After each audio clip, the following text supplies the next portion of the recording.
Bienvenidos a InfoDataLine, información para la construcción inteligente. Soy Marisela Escalona y hoy vamos a viajar en el tiempo.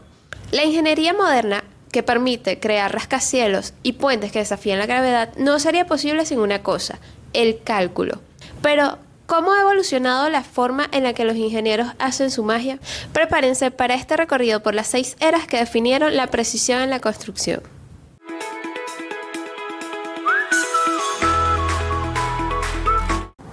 Gracias, Marisela. Bienvenidos todos a InfoDataLine, información para la construcción inteligente. En este nuevo podcast vamos a hablar de un tema interesante que tiene que ver con la evolución de los medios de cálculo en la ingeniería, la arquitectura y la construcción, desde las piedras de cálculo hasta la inteligencia artificial.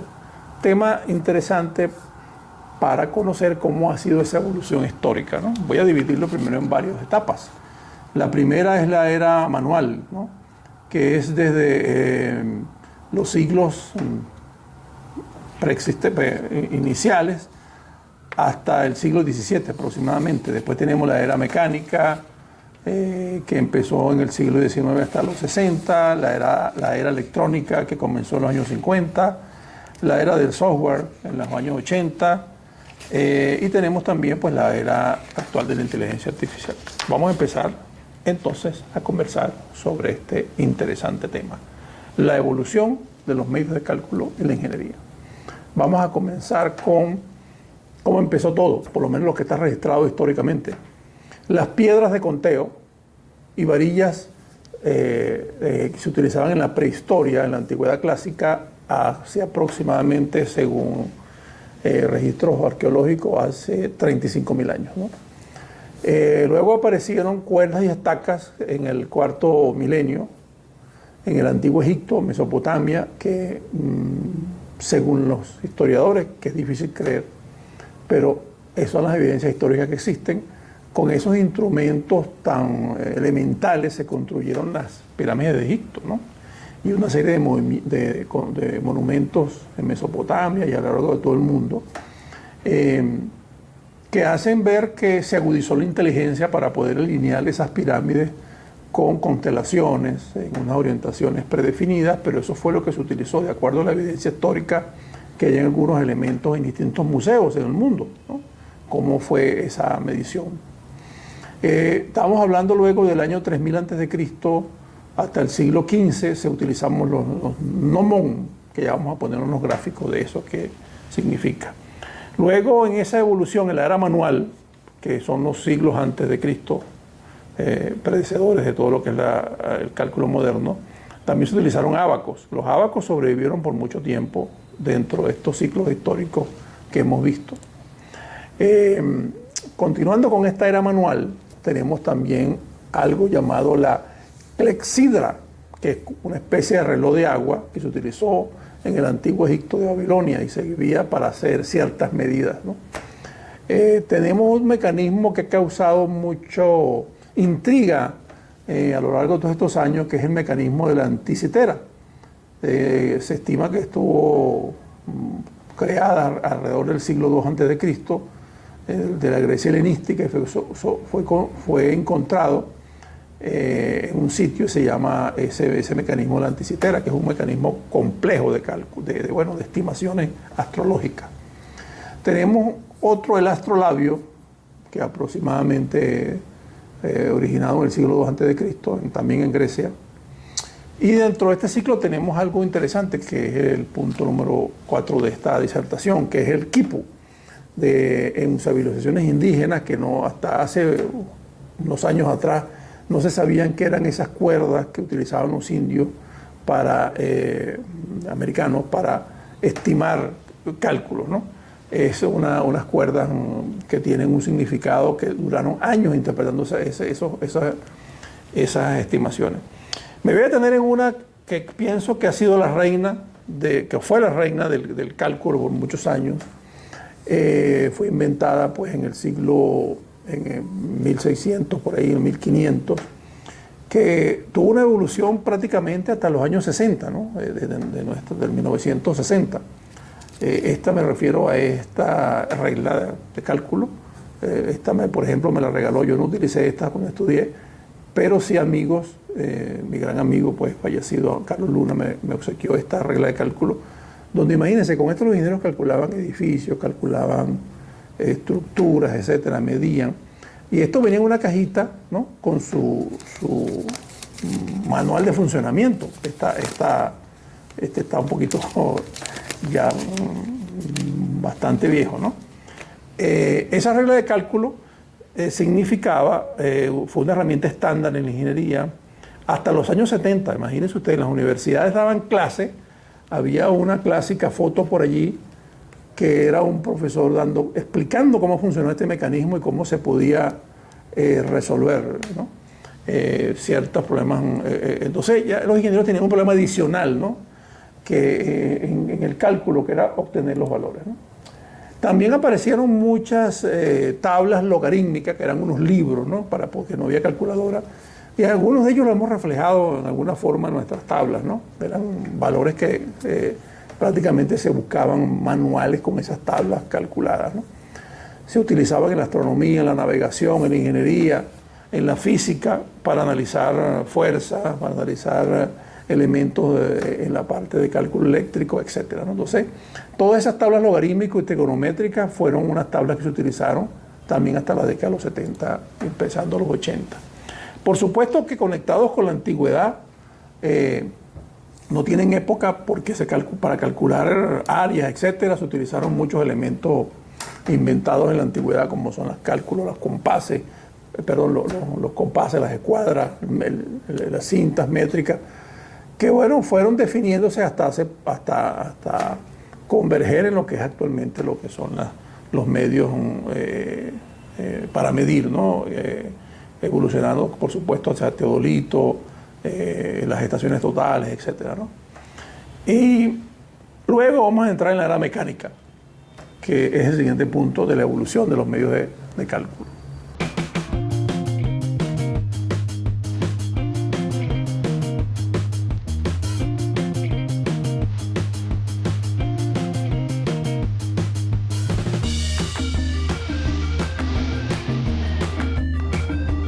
Entrando en la siguiente era, que es la era mecánica,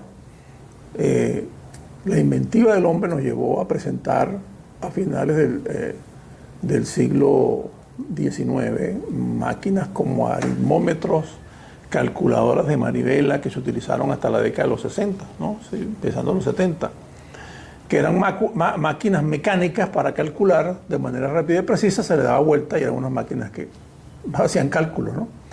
Luego aparecieron las máquinas electromecánicas, Monroe, Facit, Frieden, que permitían cálculos más rápidos para diseñar la parte de estructura, hidráulica, y para tener cálculos de contabilidad, ¿no? Son máquinas ya que tenían. Luego aparecieron las máquinas de bolsillo, ¿no? Estas máquinas, este tipo de maquinitas que hay ahorita muchas, ¿no? Por supuesto que en la década de los 80 una de las famosas fue la HP 21, que por cierto hay una anécdota que decían que con una memoria inferior a esa calculadora fue que el hombre llegó a la luna, ¿no? Y las calculadoras electrónicas que hacen cálculos complejos como la HP 21, la 41CB, que todavía está por ahí dando vueltas, y Casio también generaron máquinas calculadoras con muchos elementos de cálculo que facilitaban, hicieron desaparecer todas estas reglas de cálculo, todas estas publicaciones que se utilizaban, ¿no? Tenían mucha más velocidad, precisión, bueno, y se inventaron pues eso, producto, por cierto, de ese viaje a la luna que facilitó esta. Luego los primeros ordenadores aparecieron ya en la década de los 50. Estamos entrando ahora en la era electrónica, ¿no? La era electrónica que va desde los 50. Aparecieron los primeros mainframe y minicomputadoras que se usaban para resolver ya problemas complejos como matrices, etc. Entonces, bueno, y entramos en otra era, ¿no? Esa era fue soportada por lenguajes de programación robustos como fue Fortran, esenciales para programas de cálculo fluido, y fue las matrices y todos esos elementos matemáticos que se resolvieron a través de esta combinación entre software y hardware, lo que permitió la evolución de los medios nuevos de computación, ¿no? Y aparecieron las PC personales, que por cierto tengo una historia con esto, porque cuando era director de obras en el Ministerio de Transporte y Comunicaciones, director de proyectos, perdón, jefe de proyectos, no existían computadoras a la mano, eran en centrales, ¿no? Y me correspondió en aquella época, por un plan que íbamos a hacer, entender que la forma de hacer ese plan era llevando las computadoras a cada uno de los ingenieros y las personas que trabajaban en los organismos. Y eso tuvimos que hacer un informe, un punto de cuenta a la Presidencia de la República, imagínense, en aquella época, para justificar que cada uno de los profesionales tuviera una máquina a su disposición. Cosa que nos permitió cumplir con los planes. Eso fue a partir de los años 80, estamos hablando del año 85, por ahí más o menos. Esto permite democratizar el cálculo, la informática, ¿no? Fue un paso ya ante la conectividad que eso trajo a consecuencia, ¿no? Luego aparecieron software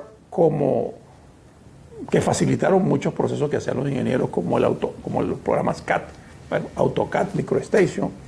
Ya estamos hablando del año 82, por ahí cuando empiezan a aparecer software que permitían hacer cálculos, permitían manejar planos 2D, 3D, de manera eficiente y a menor costo, por supuesto, y tiempo, porque se traducía en horas hombre, ¿no? Facilitó mucho esta evolución que incluso llegó hasta los años 2000, ¿no? Ya en la era de software, fuerte ya, digamos, como una práctica común en la ingeniería, en la arquitectura, que parte ya sus raíces en los años 80 y ya en los años 2000 es que toma ya un estándar esto, que son programas estructurales como el SAP 2000, todo lo que es Revit, Archicad, AK Software, etcétera, para la parte de la arquitectura, pero hay programas como el SAP, etcétera, para la parte del cálculo y también para la electricidad, también para cálculos eléctricos y de todo tipo, que consiste en analizar el comportamiento de un fenómeno y a través de modelos introducidos en esos software dar una respuesta válida, ¿no? Estos programas emplean métodos complejos como elementos finitos para la parte del cálculo, para asimilar respuestas de las estructuras y reducir riesgo. Además está decir que los ingenieros, por supuesto, fueron trasladando sus acciones que hacían individuales, porque requerían el conocimiento propio, porque no teníamos estos software, lo fueron trasladando a las computadoras, recordando que el responsable de usar estos software siempre es el ingeniero, el profesional o el arquitecto. Los software no tienen responsabilidades por los momentos, ¿no? De la parte de cálculo. Hablando de esto, destacando uno de los software más importantes en el mundo, todavía en la actualidad estamos hablando de la hoja de Excel, que su abuelo fue el Lotus 123, ¿no? Estas herramientas se han vuelto universales y han evolucionado prácticamente, porque con Excel se pueden hacer maravillas, ¿no? Se pueden hacer macros, se pueden hacer matrices, se pueden hacer muchas cosas que, por supuesto, el tema es que está muy asociado al conocimiento individual de la persona de ese software. Pero para mí el Excel es uno de los medios de cálculo que ha hecho que ha tenido mayor influencia en la evolución de la ingeniería, que ya entramos entonces en la era del software, que es de los años 80 hasta el presente, ¿no? Dentro de esta evolución del software apareció algo bien importante que redescribió la forma como los ingenieros se relacionaban con los proyectos y con la construcción, que fue el Building Information Modeling, que los cálculos como se hacen ahora y todo lo que es las estimaciones cambian, yo diría, de perspectiva, porque ahora se estudia un modelo y no solamente los ingenieros calculan y hacen cosas para entregar una obra, sino que además es un activo digital, ¿no? que es una cosa importante que ha cambiado la forma o las cosas que los ingenieros y arquitectos realizan, ¿no? Esta es una metodología de trabajo colaborativa, que ahora los cálculos y los medios de cálculo pueden estar conectados a nivel internacional a través de esta plataforma para el caso de proyectos, ¿no? Es la parte del Building Information Modeling, que permitió utilizar métodos numéricos avanzados, ¿no? Toda aquella yo diría, bagaje de conocimiento que necesitaba tener el ingeniero fueron desplazados hacia el manejo y la integración de los software. Yo lo que me hago la pregunta y la reflexión ahorita si eso cambió un poco la forma en que los ingenieros piensan o los ingenieros requieren o el manejo de inteligencia necesaria para poder manejar esos procesos que ahora lo manejan la computadora, y hay que tener ahora la inteligencia suficiente para interpretar y saber cuándo se está en lo cierto de estos software, que son una maravilla, pero permiten hacer cosas a gran escala, donde el ingeniero y los arquitectos y los profesionales involucrados tienen que tener conciencia de su alta responsabilidad por su uso. Finalmente entramos en esta nueva era del año 2000, yo diría del año 2014-15 para acá, que es la era de la inteligencia artificial y la automatización en todo lo que es proceso de cálculo, ¿no? El machine learning, aplicado a la ingeniería, el diseño generativo, la aplicación de la inteligencia artificial en la construcción y la asistencia de la inteligencia artificial a través de elementos de inteligencia artificial como ChatGPT, Gemini y otras motores de inteligencia que existen en el mundo, ¿no? Para generar muchos de estos activos reales y digitales que nos hacen reflexionar que cómo pudimos pasar de esto a la era actual, donde los ingenieros que trabajan ahora estudian, deben enfocar bien su conocimiento o la generación del conocimiento a estimular la sabiduría más que las habilidades de manejo de un software. Eso es una de las cosas que hay que reflexionar hacia el futuro, cómo nos vamos a seguir interrelacionando con todos estos desarrollos de inteligencia artificial, cómo los profesionales van a tener que desarrollar más sus habilidades cognitivas para poder tratar de ir a la par del desarrollo de la inteligencia artificial. Creo que la inteligencia artificial es un elemento que hay que saberse aprovechar de él y no verlo como un enemigo, pero sí tener en cuenta que hay muchas cosas que desconocemos de hacia dónde puede parar esto en torno a las posibilidades futuras, que se habla incluso de profesiones que van a ser sustituidas por el uso de inteligencia artificial. Pero mientras, nosotros tenemos que utilizarla como un elemento de soporte a esta evolución que empezó desde la piedra, con tajes con piedra, instrumentos hechos con madera, cuerdas, etcétera, a esta era de la inteligencia artificial. Así que bueno, muchas gracias por haber escuchado este podcast de la evolución de los medios de medición que utilizaron los profesionales y los que empezaron pues todas estas cosas hace miles de años hasta llegar a la era de la inteligencia artificial. Muchísimas gracias por su atención.